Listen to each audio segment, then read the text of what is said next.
I wake to the sting of metal against my wrists. Cold. Tight. A rhythm of clinking chains fills the room each time I breathe. My head throbs, the air tastes like iron and smoke. When my eyes adjust, she's there. Isabella. Her silhouette glows against the faint light spilling through the blinds, cigarette between her fingers, eyes sharp as razors. She looks the same, elegant, lethal, untouchable. The woman I once kissed under gunfire. The woman I thought I buried along with my old name. She steps closer, tracing a finger down the bruises on my chest. "Welcome back from the dead, Luca," she whispers, voice like velvet over broken glass. I try to smile, but blood fills my mouth instead. "I thought I buried my past when I buried myself," I rasp. "But Isabella," she dug me up. "They say every man meets a woman who could destroy him. I met mine in a smoke-filled casino on the east side of Manhattan, the kind of place where fortunes were lost faster than hearts could break. Her name was Isabella DeLuca, and she didn't walk into the room. She arrived. White dress, red lips, a presence that could silence the dice mid-roll. Everyone knew her, the daughter of Marco DeLuca, a name spoken in whispers in every backroom deal from New York to Naples. She wasn't just power, she was proof that power could wear perfume. I was just Luca Romano back then, a conman with a lucky smile and a deck of marked cards. I made my living making men believe in miracles, then charging them for the disappointment. But when I met Isabella, the game changed. She didn't flinch when I approached her table. "You know," I said, sliding into the seat across from her, "most people don't bet on a losing game." She looked at me over the rim of her glass, eyes like polished obsidian. "And yet here you are." That was our first conversation, an exchange sharp enough to draw blood. I should have walked away, but I didn't. I never did know when to fold. Over the next few weeks, we kept running into each other, or maybe she made sure we did. Dinner at quiet restaurants. Drinks on rooftops overlooking the city. The lines between coincidence and control blurred faster than the liquor burned. She talked about art, old Italian films, and loyalty like it was religion. I talked about freedom, the kind that came with a fake passport and a full suitcase. Somehow, in that contradiction, we found something that felt like love. But with Isabella, love came with conditions. Her world was wrapped in gold and blood, men in suits who never smiled, cars that never stopped outside the same door twice, coded calls at 3 a.m. Yet, when we were alone, she was soft. Laughing, barefoot, cooking pasta at midnight with sauce on her wrist. One night, after a particularly long day of her family business, she rested her head on my chest and whispered, "You're the only part of my life that feels real."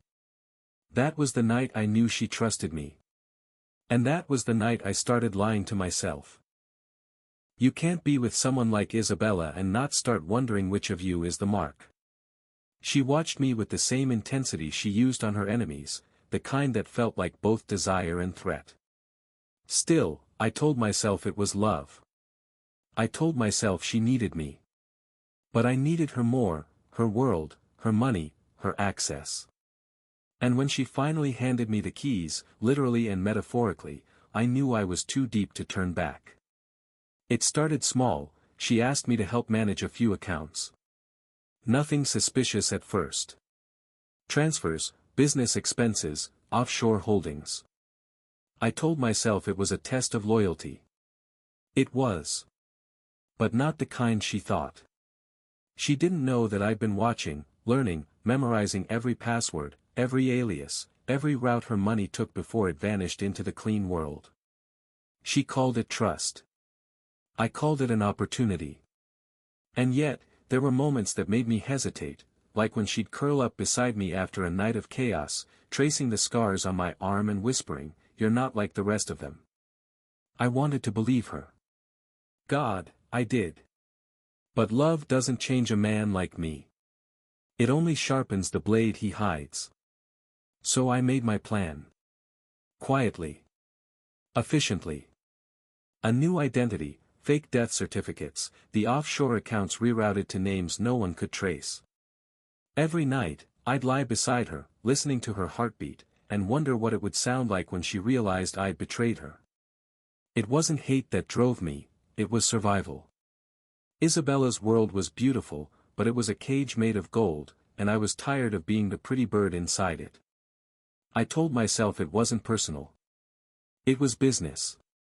But deep down, I knew that was the first lie I'd ever told that truly hurt.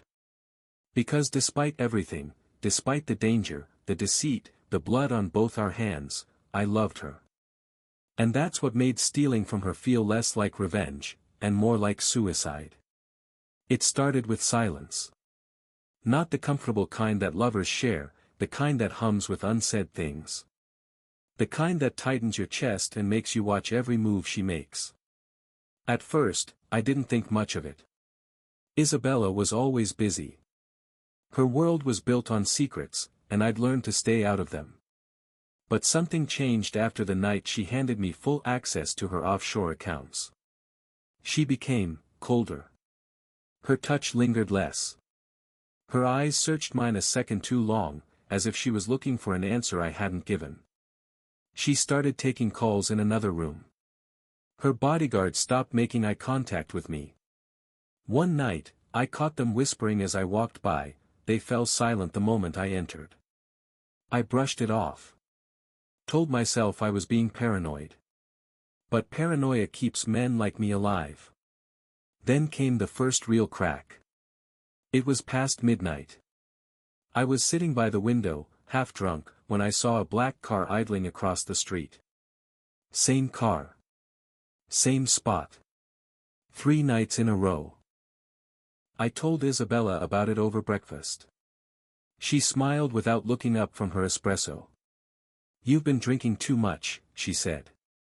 "Not everything in the dark is watching you, Luca." But the next morning, the car was gone.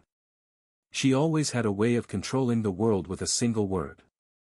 And yet, she couldn't control what I saw next. 2 days later, I came home early from a meeting she sent me to, a fake errand, I later realized.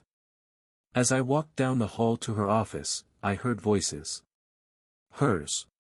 And her brother's. "He's getting too comfortable," he said. Her voice was steady. "Comfortable men make mistakes. Then maybe it's time to remove liabilities before they become problems." There was a pause. My pulse pounded in my throat. Then she said, "I'll decide when that time comes." I froze behind the door, listening to the click of her heels as she walked away. Liabilities. I'd heard that word before, in her father's meetings, just before someone disappeared. I wanted to believe she wasn't talking about me. I wanted to believe she meant someone else, one of her lieutenants, one of the endless names in her empire. But love doesn't erase logic. It only dulls it. And my instincts screamed. That night, I couldn't sleep. I lay beside her, staring at the ceiling while she slept with her hand resting lightly on my chest. To anyone else, it would look like affection. To me, it felt like ownership. I thought about all the things I'd told her, my habits, my aliases, the places I'd hide if things ever went bad. Information that could turn me into an easy ghost to find. I'd been sloppy. So I started preparing. Quietly. Slowly. The next morning, I began transferring small sums out of her accounts, nothing large enough to trigger alarms. Just a few thousand here, a few thousand there. Enough to build a foundation under a new name. Every move I made was careful, deliberate. I rerouted through dummy corporations, shell accounts, even a children's charity she'd once donated to. It was poetic, in a way, using her generosity to finance my escape. During the day, I was the perfect fiancé. During the night, I became the ghost of myself, building my resurrection in the shadows. And yet, despite the fear, I couldn't shake the way she still made me feel. We'd have dinner on the terrace, city lights glittering below, her hand brushing mine. For a few moments, the danger faded. Her laugh would disarm me. Her eyes would make me forget that she might already be planning my funeral. Sometimes I'd catch her looking at me, not with suspicion, but something else. Sadness, maybe. Or regret. And I'd wonder if she knew, if she'd already discovered my plan but was waiting, savoring it. Isabella never did anything without intention. Then came the night of the gala. She wore black silk that clung to her like sin, diamonds glittering at her throat. Everyone in the room deferred to her, politicians, bankers, men twice her age. She was the queen of the underworld, and I was the fool smiling beside her. Midway through the evening, she pulled me onto the balcony. The city stretched below us like a glittering confession. "You've been quiet lately," she said. "Just tired," I lied. She studied me. "Tired men make mistakes." The words chilled me, almost the same as her brother's. But then she smiled and took my hand, placing something in it. A small velvet box. "Open it," she said. Inside was a gold ring, simple but heavy. Our initials engraved inside. "Now," she whispered, sliding it onto my finger, "you're truly mine." My heart raced, not from affection, but from the weight of irony.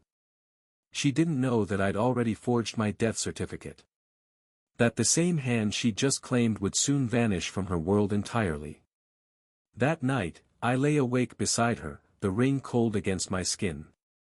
I thought about running right then, packing my things and disappearing before sunrise.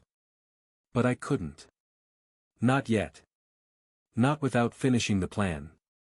Love is a dangerous thing for men like me, it slows the blade when it should strike. Over the next few weeks, the tension became unbearable. Her men followed me everywhere, or maybe I just imagined they did. Every phone call felt tapped, every message a test. One evening, I caught her staring out the window, cigarette burning between her fingers, eyes lost somewhere far away. "Isabella," I said quietly. "Do you trust me?" She turned to me with a half-smile. "Trust is a luxury, Luca. I prefer control." That was her answer. That was the moment I stopped hoping she loved me more than she loved power. After that, I accelerated everything. Fake IDs, offshore transfers, new accounts, a staged accident waiting to happen. I even found a coroner who owed me a favor, a man willing to make a body look like me for the right price. The night before it all went down, Isabella cooked dinner herself, something she hadn't done in months. Pasta, red wine, soft music. It almost felt normal. Halfway through the meal, she looked at me and said, "If you ever leave me, Luca, I'll find you." I smiled, forcing it. "Good thing I'm not planning to." She leaned forward, brushed her lips against mine, and whispered, "That's what they all say." Later, as she slept, I packed the last of my things, fake passport, burner phone, the flash drive with her entire financial empire mirrored onto it. I stood there for a long time, watching her breathe. Part of me wanted to wake her up, tell her everything, run with her instead of from her. But the other part, the survivor, knew better. She'd never forgive me. Not for the lies. Not for the theft. Not for loving her enough to betray her. I left before dawn, the city still asleep. By the time she woke, I'd be dead, at least on paper. The car explosion was already set, a fireball waiting for ignition. The police report would say the body was burned beyond recognition. Luca Romano, fiancé to Isabella DeLuca, found dead in a tragic accident. I told myself it was the perfect ending. But as I watched the flames consume the car from a distance, the reflection dancing in my eyes, I realized something I hadn't before. In trying to escape her world, I'd become exactly what she was. Calculating. Cold. Dangerous. And somewhere deep down, I knew, women like Isabella didn't mourn. They rebuilt. And when they rebuilt, they didn't forget. So as I boarded the plane under a new name, a new life waiting ahead, I made myself a promise. If she ever came for me, I'd be ready. But what I didn't know then was that Isabella never came for people.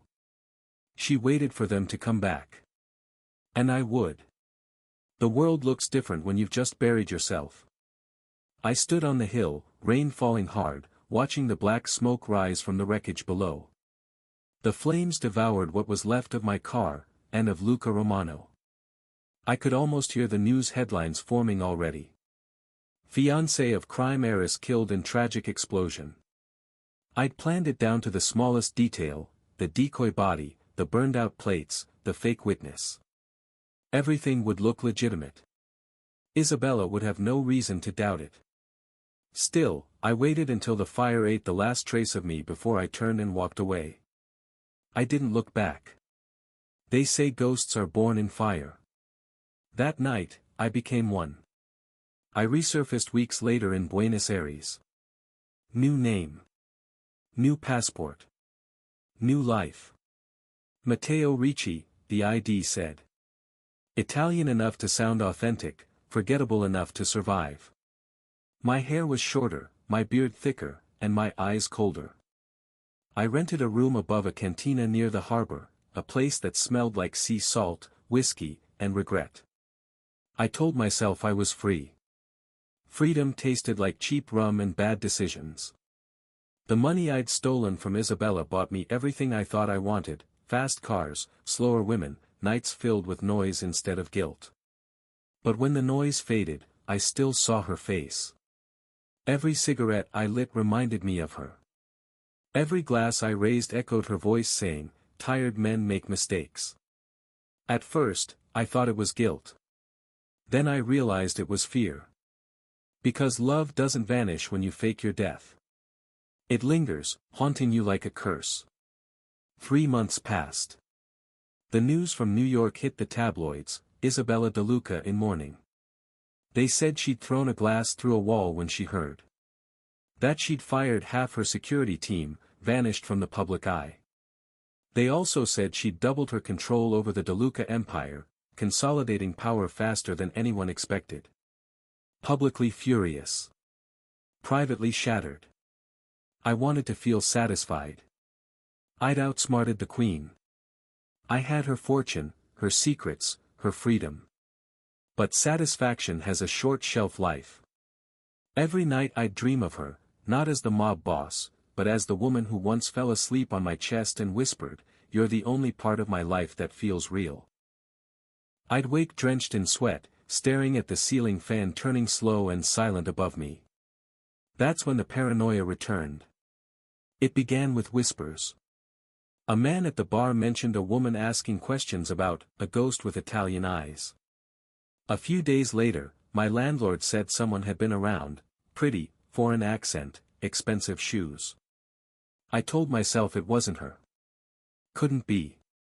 Isabella had the entire underworld at her feet. Why would she cross oceans for one dead man? Still, I stopped going out after dark. Changed hotels. Switched phones. But no matter where I went, I felt it, that electric tension in the air, like the moment before lightning strikes. Then one night, everything came crashing back. It was a humid evening. The kind that makes the air thick enough to drown in. I'd just come back from a poker table that went better than it should have. My pockets were full. My conscience wasn't.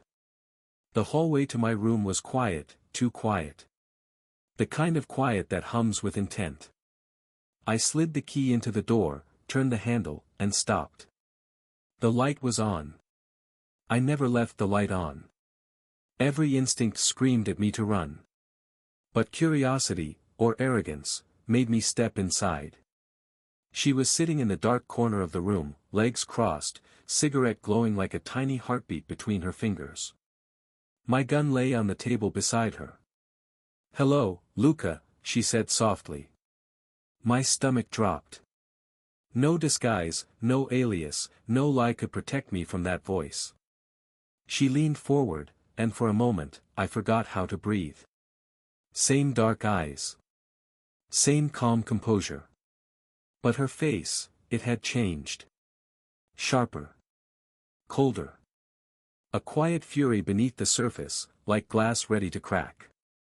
Or do you prefer Matteo now, she added. I tried to speak, but words came out dry. Isabella. She smiled, a cruel, knowing thing. You really thought you could kill me with a lie?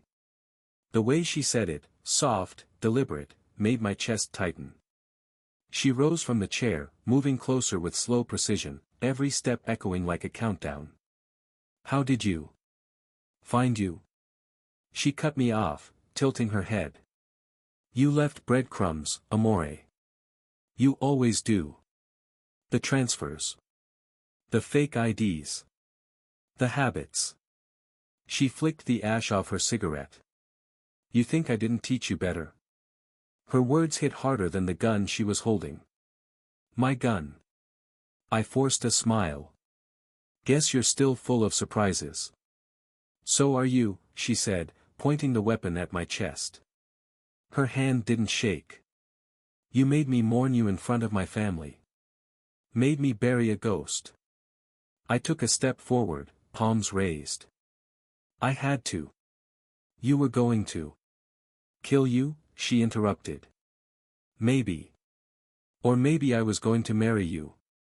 You'll never know now. The room felt smaller, closing in with every breath. Isabella, I said quietly. I didn't just steal from you. I loved you. That was real.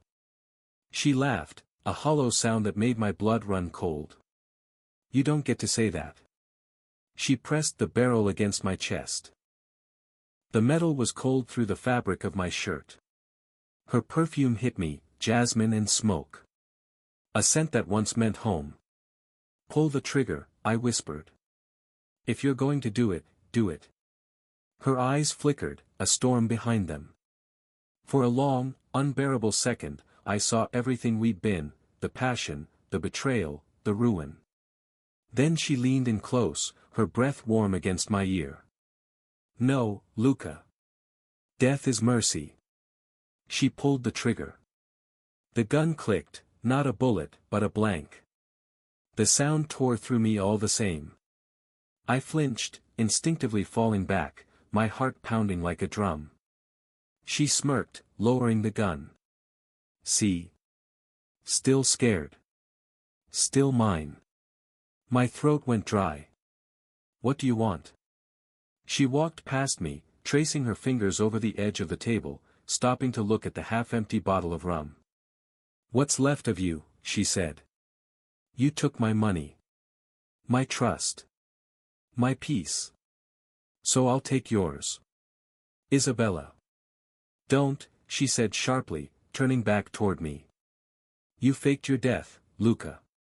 But you forgot something. What? She smiled faintly. You made me fall in love with a ghost. And ghosts never stay buried. She tossed the gun on the bed and walked toward the door. For a moment, I thought she was leaving, until she turned back. Oh, and one more thing, she said. Next time you run, make sure I don't own the ground you're standing on.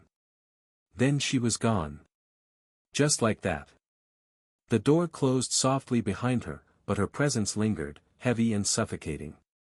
I sank onto the bed, heart still hammering, the faint smell of gunpowder mixing with her perfume. That's when I noticed the note on the table. A single line written in her handwriting. If you're going to haunt me, Luca, I'll haunt you back. I laughed, quiet, broken, terrified. For the first time since I'd faked my death, I realized I hadn't escaped her. I'd only postponed the inevitable. And deep down, some part of me knew, this wasn't revenge. This was love, twisted and reborn into something darker. Something neither of us would survive. I waked to the taste of copper and the slow, civil ticking of a clock I never learned to hate until now. My wrists are raw where the chain bites. The leather strap across my chest is tight. The room smells like lemon oil and old money, her perfume, the same one that used to make me forget everything for a while. Now it makes me remember everything I tried to run from. She moves around me like she owns more than the place. In a way, she does. Eat, Isabella says, setting a plate on the nightstand. Her voice is patient. Precise. Like a woman cataloging an experiment. I look at the food. It's something delicate, poached fish, a green puree. Too pretty to eat. She smiles when I stare. You don't have to, she says. You look better when you're pale. I pick at it anyway. Hunger is stubborn. Shame is thinner. She sits on the edge of the bed and dabs at my bruises with a cool cloth. Her fingers are gentle, then sharp. She presses at a black crescent along my ribs, watches me wince. No apology. No trembling. Just a quiet assessment of someone checking a clock to see if it's running on schedule. You should have left better ghosts, she murmurs. That's how she punishes me. Not with a gun. Not with threats. She takes away what I earned first, my dignity, then she works on the rest. She wants me to understand what it's like to be small. Days blur into a rhythm. She arrives in the morning with breakfast and a newspaper, she reads the headlines aloud and changes the parts she wants. She dresses my wounds, smooths my hair, and tells me stories from when she was a child in Naples, about a mother who taught her that mercy is an indulgence and fear is a tool. You cry sometimes? I ask once, because I have to ask something that isn't about escape. Her laugh is a soft blade. Rarely. Tears are a liability. Sometimes she leaves for hours. I hear the clack of her stilettos fade down the marble hall. Her men come and go with discreet efficiency. A guard brings me cigarettes I'm not allowed to smoke. A woman from the house brings blankets and a radio. Everything is choreographed. I am the centerpiece. She watches me watch her. There are no blind spots in her gaze. No mercy. At night, she sits on the foot of the bed and tells me about the things she's taken. She talks like the items are trophies, names, accounts, favors. I listen and memorize the cadence of her sentences, the way she pauses before a proper noun. I file each word away like a receipt. Power is a ledger, she says once, wiping dust from a framed photograph on the dresser. It's a picture of us, the old us, laughing over a cheap bottle of wine on a rooftop. Her fingers trace the frame as if she's measuring what was once mine. You always balanced your books, I say. It's flatter than I wanted. I can feel my own voice like it's coming from someone else. You stole from me, she replies. Not angry. Just factual. That's a debit. Then what's the credit? I ask, because I want the bartering to begin. I need leverage of any kind. She leans back and studies me. You are. The line is not romance. It is containment. I start to plan the way a man plans a retreat, backward, precise. I study every angle of my imprisonment. The anchor points of the chain. The hinges on the window. The frequency of her visits. I watch the guard's shifts, mark the interruptions in their routine. I pretend to sleep when she enters, because pretending becomes a tool in its own right. But the real work is not mechanical. It's psychological. She wants my head. She wants me small enough to believe that she can take everything. So I give her what she expects. I apologize. I tell her the lies she wants to hear, regret, shame, gratitude. I cried once. It feels worse than any burn. I'm sorry, I say one night, voice cracking. I never meant to hurt you. She presses her forehead to mine. Close enough that I can smell jasmine and gun oil. For a moment, the old warmth nearly flickers. You meant to save yourself, she says. Different sort of honesty. She leaves the room and I close my eyes and replay that moment until I can see the seam where the old tenderness ended and her new plan began. I let the sorrow be real, let it soak in. The act is useful. Actors have always been convincing when they believe their stage stories. It's during one of her longer absences that I find the mistake. A small, careless thing that tastes like opportunity. Her laptop is always with her, top security, encrypted, unbreachable, or so she believed. She takes it everywhere, like an extension of her wrist. But tonight she leaves it open on the desk, the screen dim. She'll be gone for hours. She leaves the room unlocked. Her necklace is in the glass bowl by the lamp, the one she took off every night and never let out of reach. A little gold key dangles from it, a trinket from some childhood promise. I've stared at that key until it's a blur in my dreams. I can't reach the laptop. The chain is too short. But through a trick of light, the lamp's reflection in the glass of a photo frame, I catch a sliver of the screen. A transfer confirmation. Numbers that take my breath. My name is buried in the memo line like a bruise. She's moved everything. Back. Into accounts under her name. Offshore, double-layered, legal on paper. She reclaimed it all like a queen collecting her jewels. Something cold settles in my gut. I had taken her money to buy myself a life. She takes it back and turns my currency into ash. The money wasn't just wealth. For her, it's control. Taking it isn't theft anymore, it's a provocation. And reclaiming it is a message: you are mine, and I will rewrite the world to prove it. When she returns, she finds me studying the photo frame with a calm that surprises even me. She sits without asking and tugs the necklace from the bowl, unaware that my fingers brushed the chain with a calculation. "Did you see the transfers?" she asks casually. Like gossip. Like weather. I swallow and nod. The truth slips out: you moved everything. She smiles. Of course. Her thumb rubs the gold key that hangs from her throat. You thought money would free you. Money is soil. I plant it, I harvest it. You wasted the seed. I keep my face blank. Smiles are small weapons, and I've used mine enough to carve out a life. Now, I save them for the right moment. She leans closer, voice low. You should learn to be smaller, Luca. It makes you easier to love. The next days become a calculus of patience. I let her watch me. I let her win whatever small victories she desires, the confession, the tears, the promise never to lie again. I cook for her when she grows tired. I tell her the funny stories she likes. I speak in the accents she used to laugh at. I cry when she touches my jaw. I allow myself to be pleased by the smallest mercies, because a pleased Isabella is predictable. Beneath that performance, I make my moves. I catch the guard's small gestures and turn them into timing. A glance at a watch. A cigarette flicked with the left hand. An argument in the kitchen that always draws men away at 2:40 in the morning. I map the room like a cartographer with a death wish. At night, when she curls up by my side, she insists, sometimes, that we sleep together. For old times, she breathes like a woman who knows that possession changes the skin. She snores once, softly, and sometimes she mutters about a future she's forgiving me into.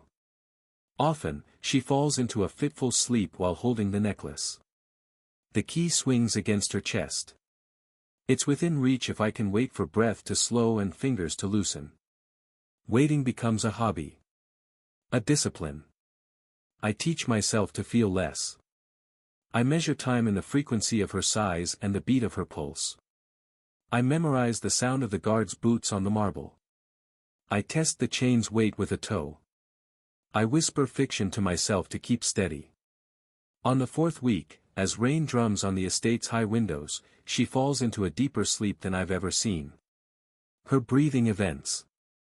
The necklace slips down her throat in a way that exposes the key. Her fingers slacken, and a sliver of moonlight paints her cheek like a fault line. I move like a man who has practiced this exact reach 1,000 times in his mind. My hand closes around the key. It is colder than I expected. It tastes metallic in my mouth as if I can already imagine locks in my throat. I almost stopped. Part of me wants to climb into her arms and stay. Part of me wants to press the key into her palm and tell her the truth, that I loved her enough to run and enough to return. Part of me, the part that has learned the language of survival, understands that love and survival rarely share a table. I slide my fingers along the chain and work the leather free from the ring. The old habit of deft theft makes my hands nimble. The chain gives with a sigh. Freedom is inches away. The room holds its breath with me. But there's one more piece I need. One final move that cannot be made without ruin or resurrection. I've spent months building an exit that requires a deliberate flame, a crooked witness, and a man who still believes in sacrificial theater. I've made contingency plans for contingency plans. I've practiced being a corpse, being a lover, and being a liar. The key is in my palm, its edges bite into my skin. I can still hear her sleeping, the soft cadence of someone secure in the knowledge that she has won. I press my thumb into the metal until a dull ache blooms. If I act now, I can be a shadow by morning. If I wait, I can be a man with a story. If I rush, I can be dead. I tuck the key inside my shirt against my heart and watch her sleep. She turns, murmurs something, a name, perhaps mine, and whispers, "If I can't have you free, I'll have you broken." I smile without meaning to. It's not a happy smile. It's not even cruel. It's the smile of a man who knows how close he is to the end of one life and the start of another. The choice sits heavy between my ribs like a loaded coin. There is one final move left to make. One that I have rehearsed in hotels, in back alleys, and in fevered dreams.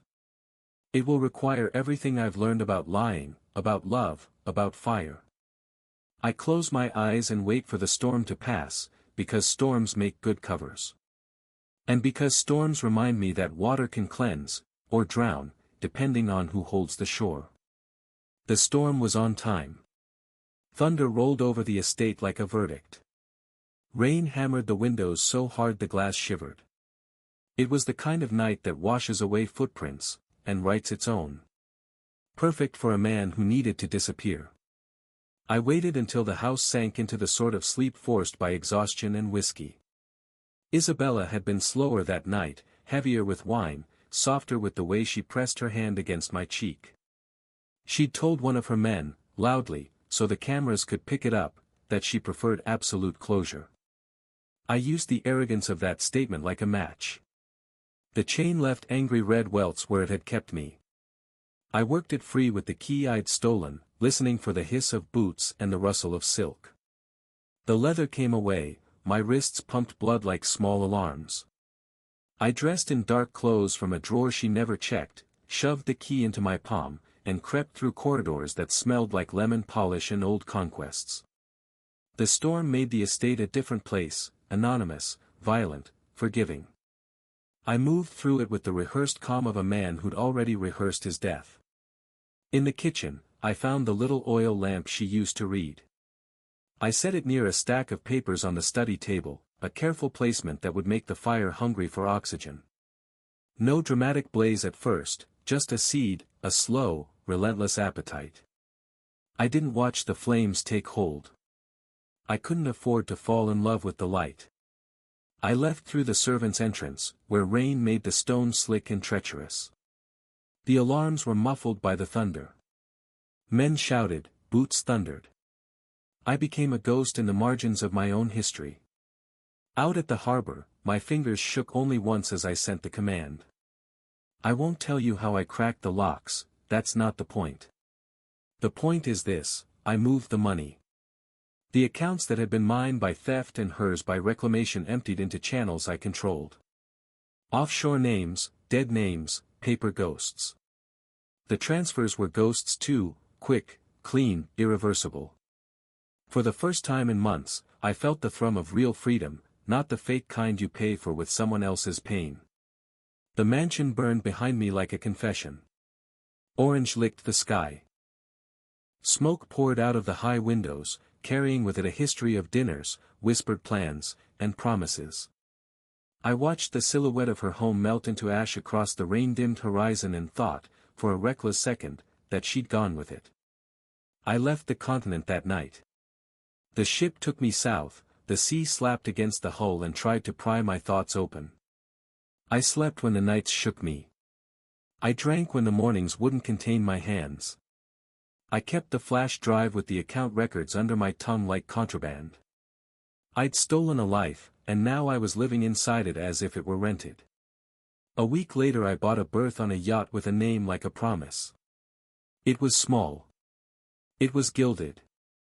It smelled like teak and success. I invited a few strangers who believed my accent and my money. We toasted to finality. I uncorked champagne with a hand that trembled because it had been steady for too long. The ocean swelled around us like an accomplice.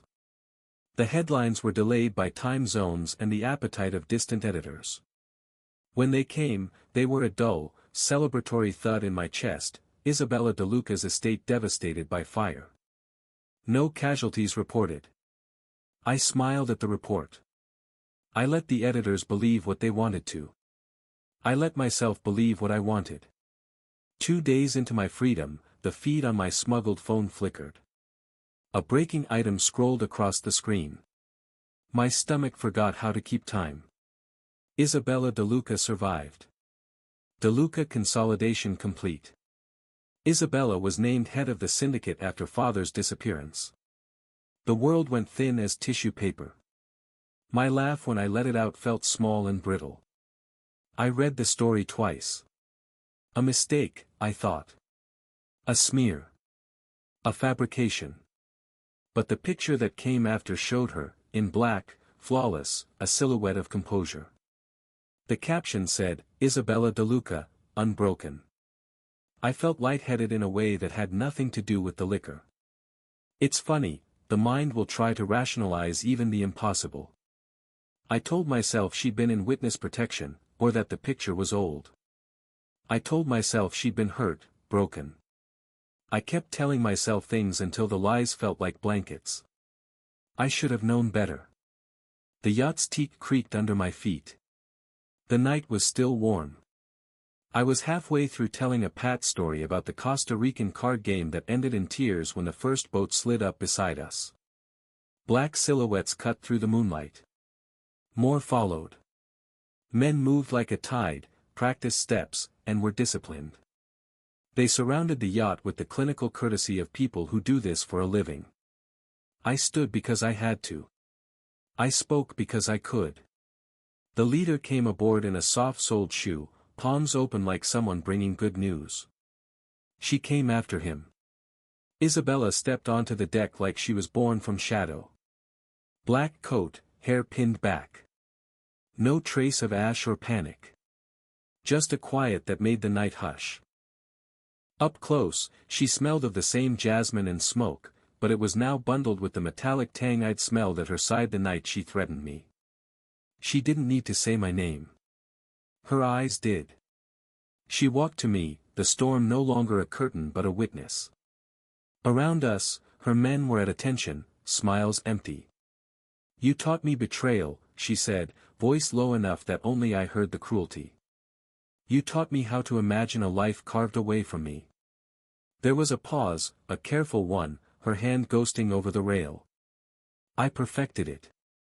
The piano I'd been playing in my head, the story where I escaped and started anew, fell silent. The choreography I'd believed in dissolved into laughable. Her words were simple, surgical. Every move I'd thought private had been visible to her. Every diversion, every smug transfer, a lesson. She had watched as a patient studies a man trying to run. My husbandry of secrets had been a class, and she'd been the best student. The best student leaves the classroom with the answers. Her men closed in. Hands on my shoulders. Firm, precise. No theatrics. No cruelty in their methods, just efficient reclamation. Isabella stepped close enough that I could smell the century-old perfume and the winter of her resolve. She pressed a mouth to my forehead, a kiss that was neither affection nor tenderness. It was a marker. You should have stayed dead, she murmured, so soft it could have been for the waves. They hauled me up.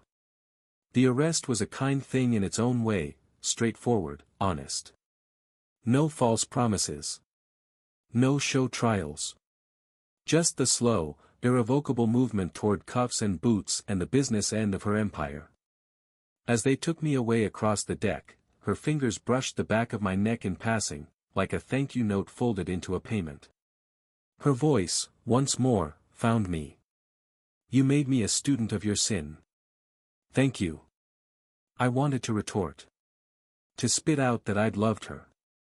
To tell her that I'd done it because I couldn't imagine a life without the possibility of running. I wanted to say 1,000 things, but words are currency no longer valid at this exchange. She watched as they dragged me down the gangway. Her silhouette remained as the world tilted. Her men's hands were steady. The yacht, our last island of delusion, shrank behind me. I remember the look in her eyes before the darkness closed in, no triumph, no glee. More like a ledger balanced with a slow, terrible satisfaction.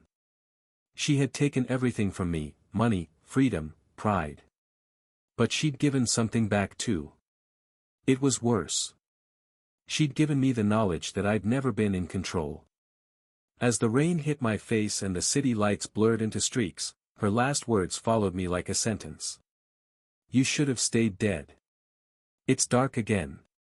The kind of dark that hums, not silence, just the sound of breathing walls and the scrape of your own heartbeat. They've kept me here long enough for the days to lose their edges. Maybe it's been a week. Maybe a month. The chains are back, tighter this time, smarter. Whoever designed them knew me too well. There's water somewhere above. I can hear it dripping through stone. It reminds me of rain.